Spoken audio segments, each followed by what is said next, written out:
पौष महिन्यातील रविवारची कथा. आदित्य रानूबाईची कहाणी. आज मी तुमच्यासाठी घेऊन आले आहे. त्याआधी तुम्हा सर्वांचे एस भाग्यश्री चॅनलमध्ये सहर्ष स्वागत करते. चला तर मग पाहूयात आदित्य रानूबाईची कहाणी. आदित्य रानूबाईची कहाणी. आदित्य रानूबाई, तुमची कहाणी ऐका. आटपाट नगरात एक ब्राह्मण राहत होता. तो रोज समिधा, फुलं, दुर्वा आणाव्यास रानात जात असे. तिथं नागकन्या, देवकन्या वसावसत होत्या. ब्राह्मणाने त्यांना विचारले, कसला वसा वसता तो मला सांगा. तुला रे कशाला हवा? उठशील मातशील, घेतला वसा टाकून देशील. ब्राह्मण म्हणाला, उठणार नाही, मातणार नाही, घेतला वसा टाकणार नाही.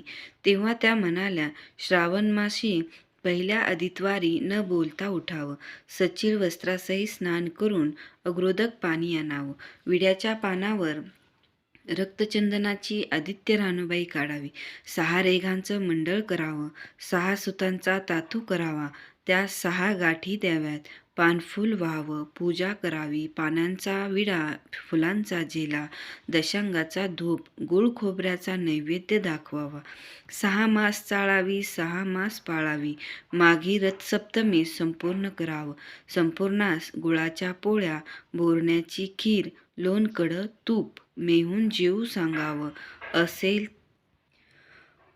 तर चिरगुळी द्यावी, नसेल तर जोड गरसळी द्यावी, नसेल तर 2 पैसे दक्षिणा द्यावी आणि आपल्या वशाचं उद्यापन करावं. असा वसा ब्राह्मणाने केला. त्याला सूर्यनारायण प्रसन्न झाला. भाग्यलक्ष्मी आली. तेव्हा राजाच्या राणीने ब्राह्मणास बोलावून पाठवलं.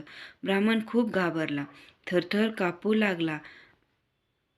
तेव्हा राणी म्हणाली, घाबरू नका, कापू नका. तुमच्या मुली आमच्या येथे द्या. आमच्या गरिबाच्या मुली तुमच्या घरी कशा द्याव्यात? तुम्ही त्यांना दासी कराल, बटीक कराल. राणी म्हणाली, बटीक करीत नाही, राजाची राणी करू, प्रधानाची राणी करू. मार्गशीर्ष महिन्यात ब्राह्मणाने लग्न करून मुली दिल्या. एक राजाच्या घरी दिली, एक प्रधानाची घरी दिली. गेल्या पावली मुलीचा समाचार घेतला नाही. 12 वर्षांनी समाचारास ब्राह्मण निघाला. राजाच्या घरी लेकीनं बसाव्यास पाट दिला, पाय धुवायला पाणी दिलं. म्हणाली, बाबा गूळ खा, पाणी प्या. ब्राह्मण म्हणाला, गूळ खात नाही, पाणी पित नाही. आधी माझी कहाणी करावयाची आहे, ती तू ऐक. तुमची कहाणी ऐकायला मला वेळ नाही. राजा पारधीला जाणार आहे, त्याला जेवायला उशीर होईल. तोच त्याच्या मनात राग आला. तोच राग मनात धरून ब्राह्मण तेथून तसाच निघाला व प्रधानाच्या घरी आला. वडिलांना पाहताच त्या मुलीने बसायला पाट, पाय धुवायला पाणी देऊन गूळ पाणी दिलं. गूळ खात नाही, पाणी पित नाही. माझी कहाणी करावयाची आहे, ती तू अगोदर ऐक. तुमची कहाणी नको ऐकू तर कोणाची ऐकू? ती मग घरात गेली. उतरंडीची 6 मोती आणली. 3 आपण घेतली व 3 वडिलांच्या हातात दिली. वडिलांनी सांगितलेली कहाणी मन लावून एकाग्रतेने ऐकली. नंतर जेवून खाऊन वडील आपल्या घरी आले. बायकोनं मुलींचा समाचार विचारला. जिनं कहाणी ऐकली नाही ती गरीब दुःखी कष्टी झाली आणि जिनं कहाणी ऐकली ती मोठ्या सुखात आहे. इकडे जी गरीब झाली होती तिनं आपल्या मुलाला श्रीमंत मावशीकडून काही दिलं तर घेऊन येण्यास सांगितलं. पहिल्या आदितवारी पहिला मुलगा उठला. तळ्याच्या पाळी जाऊन उभा राहिला. तेथे प्रधानाच्या दासी होत्या. प्रधानाच्या राणीला जाऊन सांगा की तुमच्या बहिणीचा मुलगा आला आहे. कसा आला आहे, काय आला आहे? फाटकं नेसला आहे, तुटकं पांघरलं आहे, तळ्याच्या पाळीला उभा राहिला आहे. परसदारानं घेऊन या. परसदारानं त्या घेऊन आल्या. त्यांना नाव माखू घातलं, पितांबर नेसायला दिला, जेव खाऊ घातलं, कोहळा पोखरून होऊन मोहरा भरल्या व सांभाळून घरी घेऊन जाण्यास सांगितलं. वाटेनं जात असता सूर्यनारायण माळ्याच्या रूपानं आला व हातातला कोहळा काढून नेला. घरी जाताच आईने विचारलं, मावशीनं काय दिलं? दैवानं दिलं, पण कर्मानं नेलं. कर्माचं फळ पुढं उभं राहिलं. मावशीनं दिलं, पण ते सर्व गेलं. दुसऱ्या आदितवारी दुसरा मुलगा गेला. प्रधानाच्या राणीनं त्याला घरी नेलं, नाऊ माखू घातलं, नेसायला पितांबर दिला. जेवू खाऊ घातलं. काठी पोखरून होऊन मोरांनी भरून दिली व न विसरता सांभाळून घरी नेण्यास सांगितलं. वाटेत सूर्यनारायण गुराख्याच्या रूपानं आले व काठी काढून घेतली. घरी गेला. घडलेली गोष्ट राणीला सांगितली. दैवानं दिलं पण कर्मानं नेलं. तिसऱ्या आदित्यवारी तिसरा मुलगा गेला. तळ्याच्या पाळी उभा राहिला. त्याचाही पहिल्यासारखाच प्रधानाचे घरी नेऊन योग्य आदर सत्कार केला व नारळ पोखरून होना मोरांनी भरून दिला व सांभाळून घरी नेण्यास सांगितले. घरी जाताना विहिरीच्या काठी नारळ ठेवून पाणी प्यायला तो विहिरीत उतरला. तोच नारळ गडगडत विहिरीत पडला. घरी जाऊन आईला म्हणाला, आई ग, मावशीनं दिलं पण दैवानं ते सर्व बुडालं. चौथ्या आदित्यवारी चौथा मुलगा गेला. तळ्याच्या पाळी उभा राहिला. त्यालाही पहिल्यासारखंच राणीनं घरी नेलं. योग्य आदर सत्कार केला. त्याला दह्याची शिदोरी होना मोहरा घालून बरोबर दिली. सूर्यनारायण गारेच्या रूपाने आला व शिदोरी घेऊन गेला.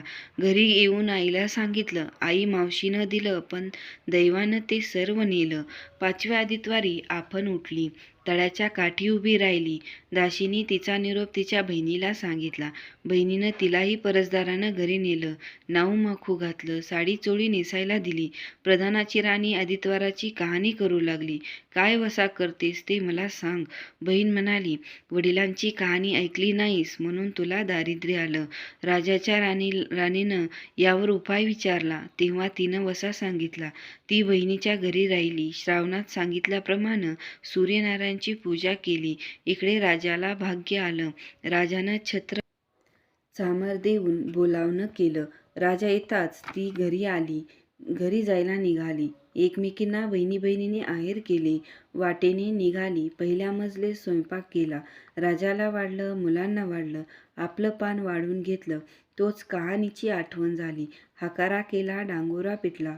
कोणी उपाशी आहे का शोधण्यास सांगितले. कोणी उपाशी नाही. वाटेनं एक मुळीविका चालला होता. त्याला कहाणी ऐकायला बोलवलं. तुझ्या बाईची कहाणी ऐकून मला काय फळ, माझं पोट भरलं पाहिजे असं म्हणून तो राणीकडे आला. राणीनं 6 मोती घेतली. 3 त्याला दिली व 3 आपल्या हातात ठेवली व मनोभावे कहाणी सांगितली. त्याने मोठ्या भक्तीने ऐकली. त्याची मोळी सोन्याची झाली. तो म्हणाला, कहाणी ऐकल्याचं एवढं फळ, मग वसा घेतल्यास किती मोठं फळ मिळेल. काय वसा आहे तो सांगा. राणीनं तो उतणार नाही, मातणार नाही याची कबुली करून घेतली व वसा सांगितला. दुसऱ्या मजलीस राणीनं स्वयंपाक केला. मुलांना राजाला वाढलं. आपलं पान वाढून घेताच कहाणीची आठवण झाली. हाकारा करून कोणी उपाशी नाही ना याचा शोध घेतला. माळ्याच्या विहिरीला पाणी लागत नव्हतं. त्याचा मळा पिकत नव्हता. असा एक माळी चिंता करीत बसला होता. त्याला कहाणी ऐकण्यास बोलावलं. तो आला. राणीनं 6 मोती घेऊन 3 आपण घेतली. 3 माळ्याला दिली. राणीनं मनोभावे कहाणी सांगितली. त्यानं चित्तभावे ऐकली. मळा पिकू लागला. विहिरीला पाणी आलं. तो म्हणाला, कहाणी ऐकल्यावर एवढं फळ, मग वसा घेतल्याचं काय फळ, काय वसा आहे असेल तो मला सांगा. मग राणीनं त्याला वसा सांगितला. तिसऱ्या मजलेत स्वयंपाक केला. मुलांना वाढलं. राजाला वाढलं. आपलं पान वाढून घेताच कहाणीची आठवण झाली. नगरात कोणी उपाशी नाही ना याचा शोध घेतला. एक म्हातारी व तिचा मुलगा वनात गेला होता. एक डोहात बुडाला तर एक सर्पानं खाल्ला म्हणून ती चिंताक्रांत होऊन बसली होती. तिला कहाणी ऐकण्यास बोलावलं. राणीनं तिला पहिल्याप्रमाणे कहाणी सांगितली. तिची दोन्ही मुलं आली. कहाणी ऐकल्यास एवढं फळ, तर वसा घेतल्याचं फळ मोठंच असणार. तेव्हा वसा सांगण्यास सांगितलं. राणीनं तिलाही वसा सांगितला. चौथ्या मजलीत स्वयंपाक करून मुलांना राजाला वाढलं. आपलं पान वाढून घेताच कहाणीची आठवण झाली. कोणी उपाशी नाही याची खात्री करून घेतली. काना डोळा मासाचा गोळा, हात नाही, पाय नाही असा एक मनुष्य रस्त्यामध्ये होता.